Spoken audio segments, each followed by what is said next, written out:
Initially, we got started because we lived very close to the golf course. We were half a mile away from Deer Park, across the pasture, and we were at Deer Park.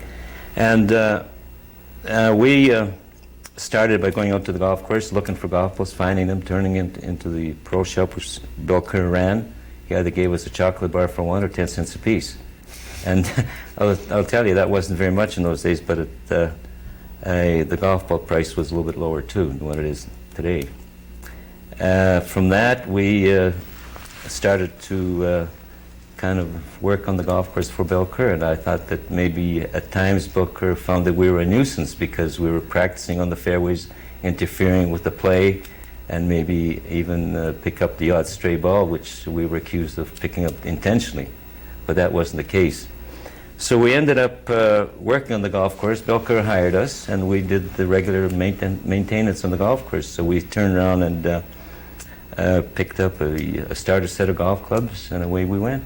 Yeah, living close to the golf course, and I owe a lot to my older brothers, Wolf, Ted, Rudy, and Tony, because they were the ones that started working out there, and I was in the middle, and if they didn't do a good job, I probably wouldn't have been playing golf all these 35, 40 years. At an early age, there was a lot of good golfers in Yorkton. We never thought we were any good at all. We just kind of enjoyed our childhood, and Bill Kerr was, to me, he was a great promoter.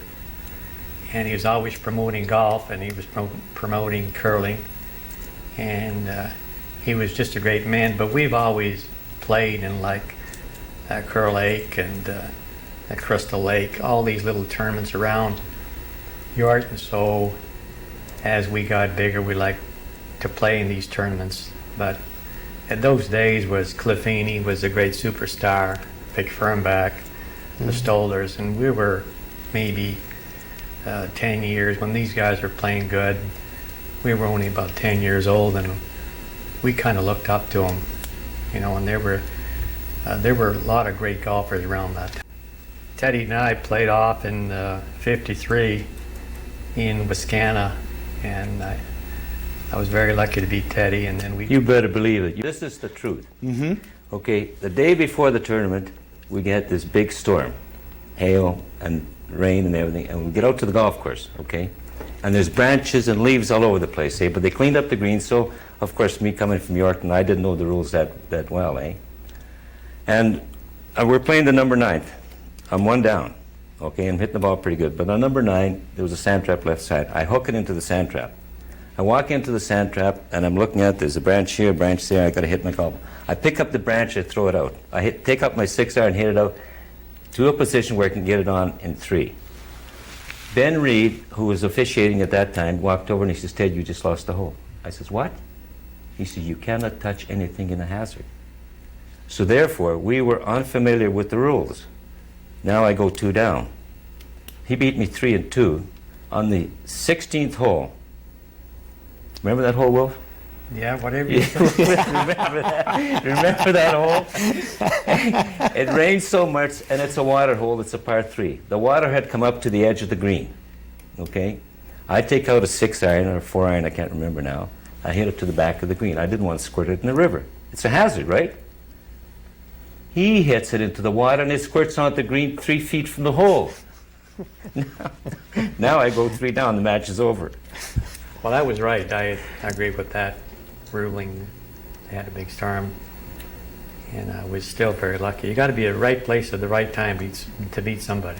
We had one in Manitoba, which is probably the greatest amateur final in Canada, where we, in 36 holes, we had 28 birdies and eagles between us.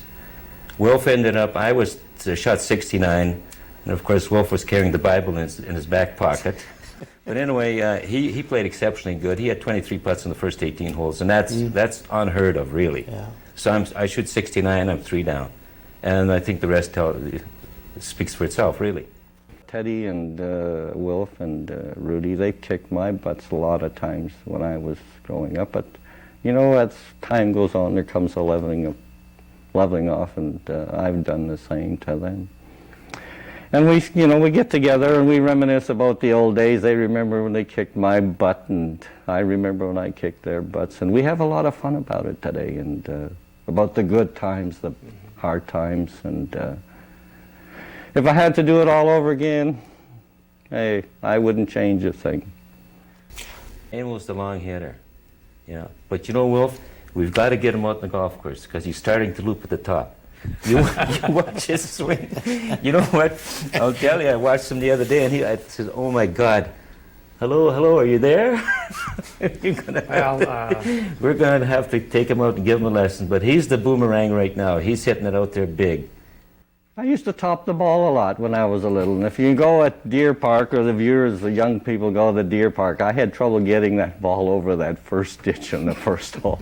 That's right, I used to top it down there. And, that was where it all came up from. I used to top the ball out with the driver.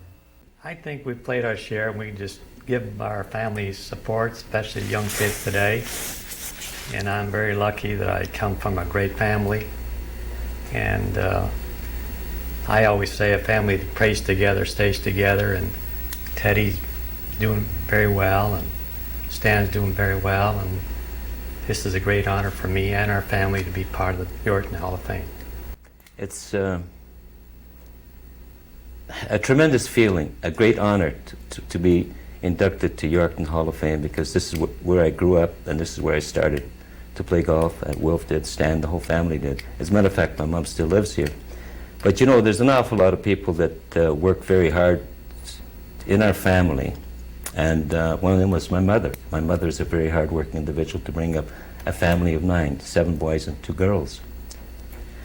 I'd like to say to my mother, thank you very much for the devotion, the hard work that you put up bringing us up. And also say thank you to my older sister, Anne, who did quite a bit of work in the background and probably has never got a thank you. Well, at this point, I'd like to say thank you, Anne, and also the people of Yorkton who have, at times, contributed towards the hat when it was out. That's what made us a success.